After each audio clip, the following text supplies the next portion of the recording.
Исламды қабылдаған ғалым Гарри Миллер. Күндердің күнінде Торонто университетінің профессоры, математик ғалым Гарри Миллер деген кісі болыпты. Ол университетте сабақ берумен қатар христиан дінін таратушы миссионерлік қызметін атқарады.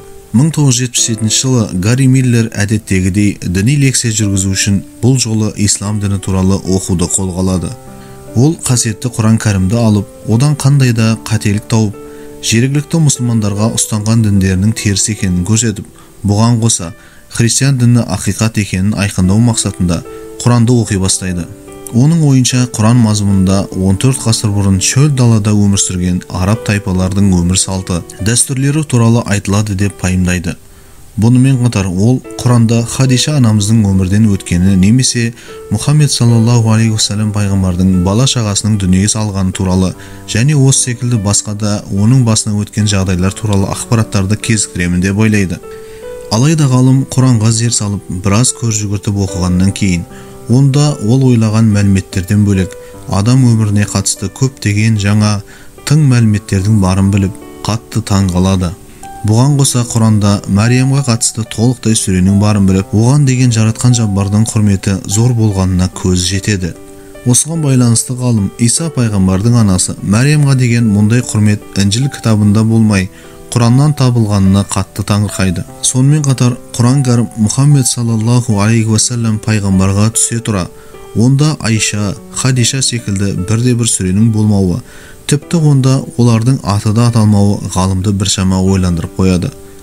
Бұдан бөлек Құранда Иса пайғамбардың аты 25 рет, ал Мұхаммед саллаллаху алейхи уассалам пайғамбардың есімі тек 4 рет қана ескерілгені тағы бар.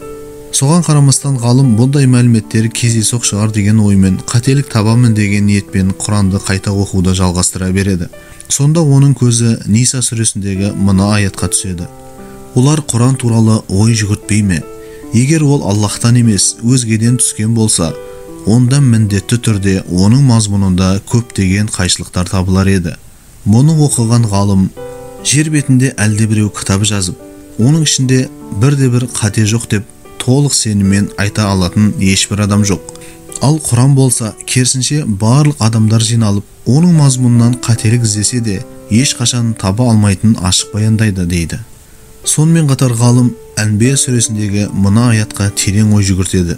Аллахқа қарсы келгендер, көктер мен жер бір уақытта біріккен еді, кейін екеуін ажыратқанымызды көрмей ме? Себебі бұл аятта 1970 жылы болмыстың жаратылуы қандай да бір күштің арқасында бөлінуінің нәтижесінде жүзеге асқандығы туралы ғылыми дәлелденген мәлімет ескерілген болатын. Бұл ғылым саласында үлкен жарылыс теориясы деген атпен танымал. Қасиетті Құрандағы осы секілді көптеген аяттар ғалымды қатты таң қалдырады. Оның ойынша 14 ғасыр бұрын өмір сүрген әрі оқуды да, жазуды да білмеген Мұхаммед саллаллаху алейхи уассалам пайғамбар енді ашылып жатқан мұндай ғылыми тұжырымдарды өздігінен білуі екіталай. Сондықтан қалай болғанда да бұл Құран жаратушы Жаббардан түсті деп тұжырымдауға негіз бар деп көп ойланбастан исламды қабылдайды. Осылайша Гарри Миллер алғашында исламды қаралаймын деп, керісінше ақиқатқа көзі жетіп, өздігінен мұсылман болған екен. Бүгінде ғалым жер бетінде ешқандай діни кітаптар Құранның адам қолынан шыққандығы туралы немесе онда қандай да бір қателіктің барлығы туралы логикалық тұрғыдан болса да дәлелдеп бере алмайды деп тұжырымдайды.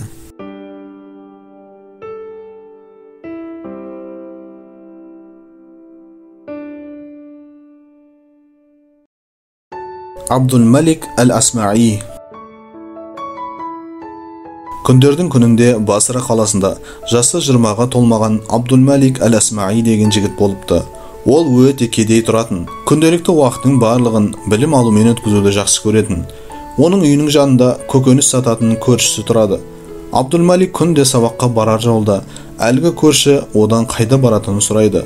Абдул-Малик болса хадис дәрісіне бара жатқанын айтады. Кешке келерде көршісі қайдан келе жатқанын сұрайды. Абдул-Малик болса араб тілі сабағынан келе жатқанын жеткізеді.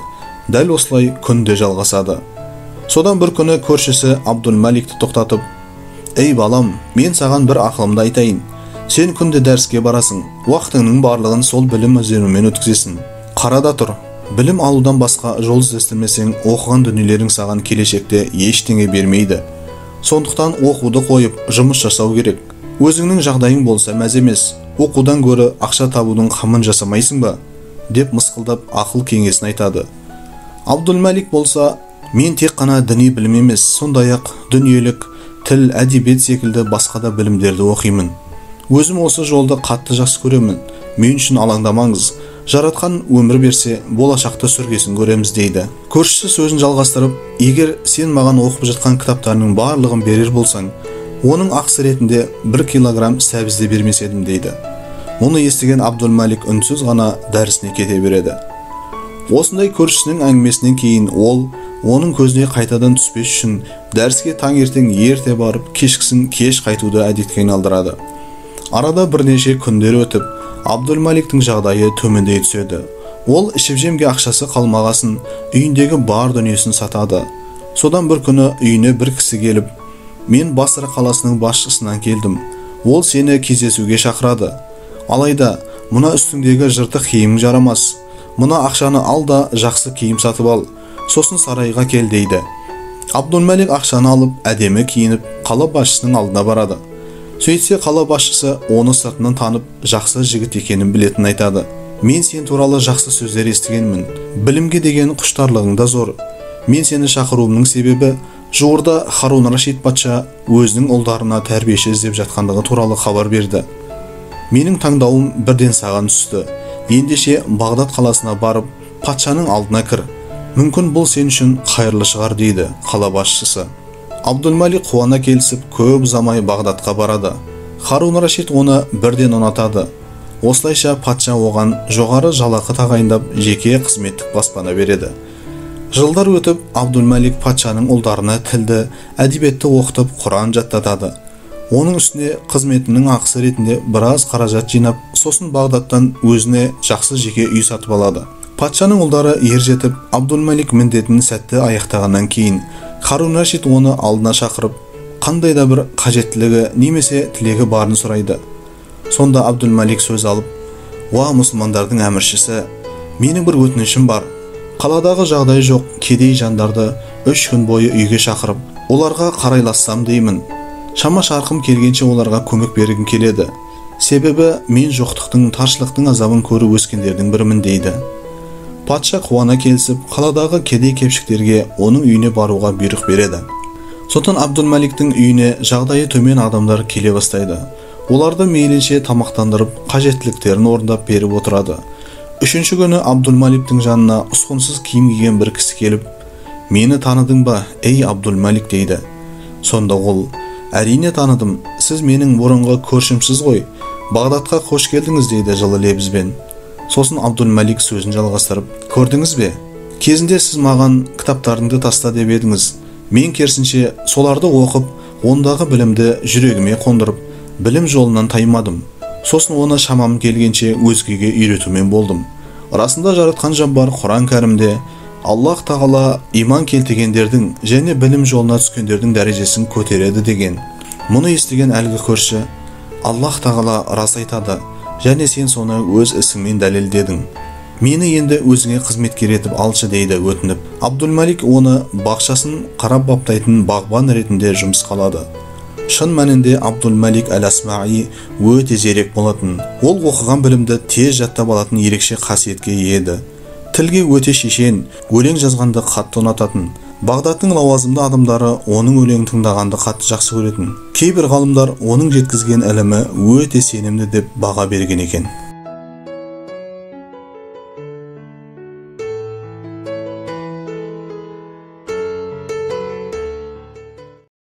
Достар, егер де сіздер өмірден алынған ғибратты оқиғалар мен ислам дініне қатысты бұрын-соңды білмеген қызықты әңгімелер тыңдағыңыз келсе, Құран тағылымы каналына жазылыңыз.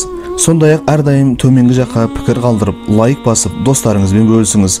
Неғұрлым көп көрермен жиналған сайын, соғұрлым қызықты әңгімелер шығады. Ендеше достар, каналға қолдау білдіріңіз.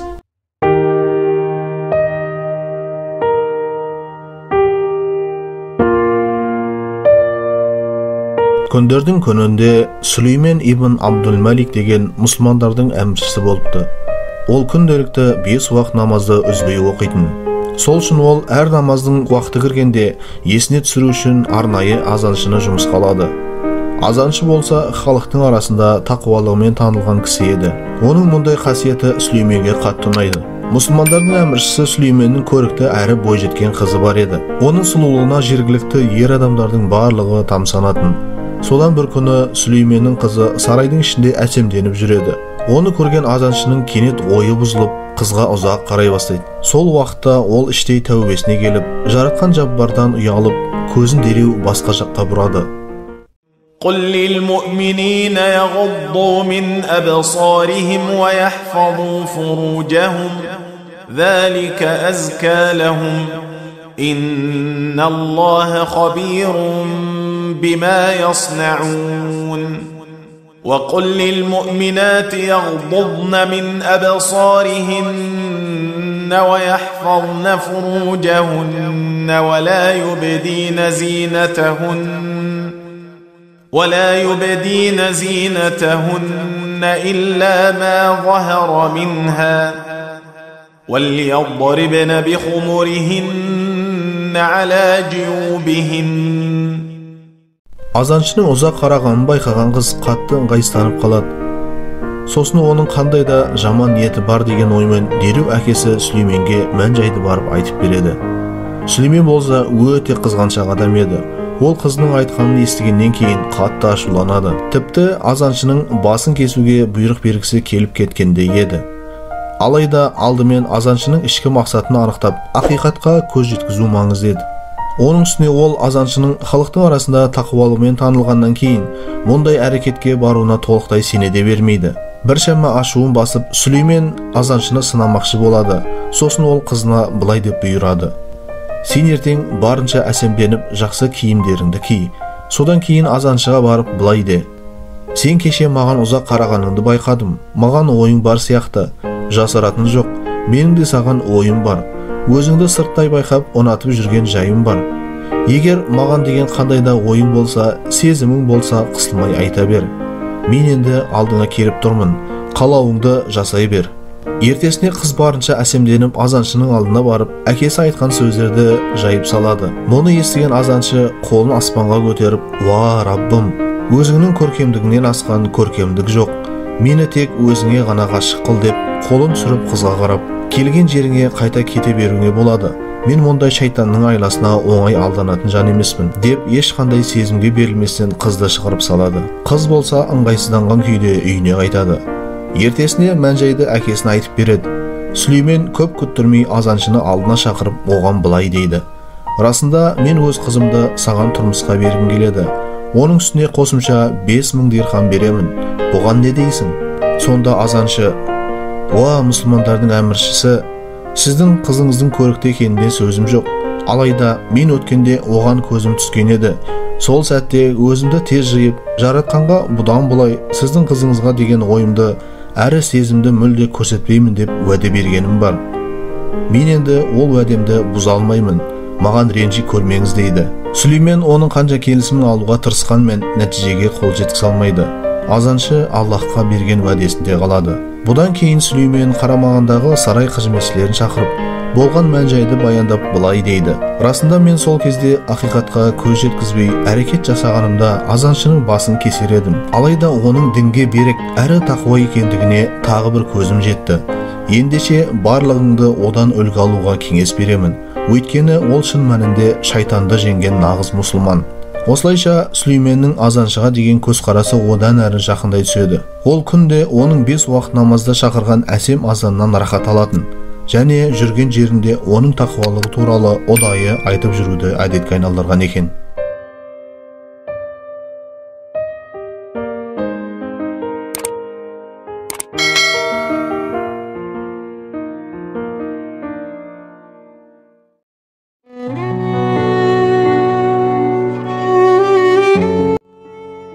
Күндердің күнінде Ұлыбританиялық Моса есімді мұсылман кісі болыпты. Ол Британия Ислам партиясының негізін қалаушы, әрі ислам дінін насихаттаумен айналысады. Ол өзінің исламды қабылдауға байланысты себеп болған мына бір жайтты былай баяндап береді: "Мен әртүрлі дінге қатысты мәліметтерді оқығанды жақсы көретінмін. Bir күні менің бір мұсылман студентім маған келіп, Құран кәрімнің ағылшын тіліндегі аудармасын сыйға тартты. Мен оған ризашылығымды айтып, шығарып салдым. Кешкісін үйге келіп, жайғасып, әлгі Құранды аштым. Онда Қамар сүресінің алғашқы мына бір аятына көзім түсті. Қиямет қайым жақындады, ай екіге бөлінді. Бұл аят мені қатты ойландырды. Ай екіге бөлінсе, ол қалай ғана қайтып қосылады? Айды бөлген қандай құдірет иесі бар? Деген сұрақтар туындады. Біраз күндер бойы бұл аят туралы ойланып, мәліметтер іздестіре бастадым. Содан бір күні кешкі уақытта теледидар қарап отырдым.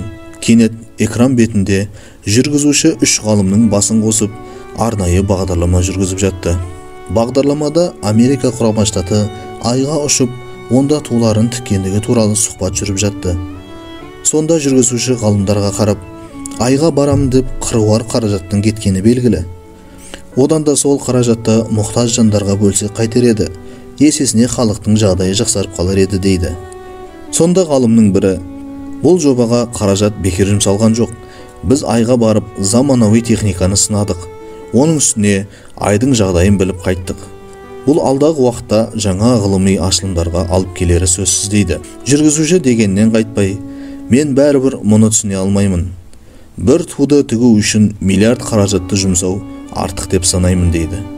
Сол сәтте келесі ғалым сөзге араласып, біз онда тек ту тігу үшін бармадық. Біз айда бұған дейін ешкім білмеген ғажапты таптық. Ол қандай ғажап дейді жүргізуші таңдана. Сонда ғалым сөзін жалғастырып, бұл ай ерте бір заманда екіге бөлінгенін білдік. Себебі онда бөлінгенді білдіретін төменнен жоғары қарай арнайы сызық жолақтар болды. Біз оларды жақсылап бейне жазбаға түсіріп алдық.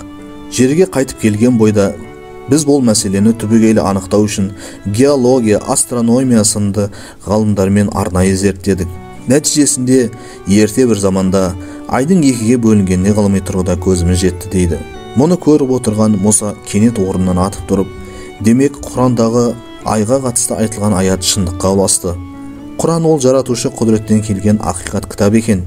14 ғасыр бұрын Мұхаммед пайғамбар заманында болған мұндай кереметті білу үшін Аллах тағала біздерге миллиардтаған қаражат жұмсатып білдіріп отыр. Мынау бір теңдессіз мұғжиза болды. Әттең Құран мазмұнына ертерек көңіл бөлгенімізде ғой деп сол сәтте кәлем айтып мұсылман болған екен.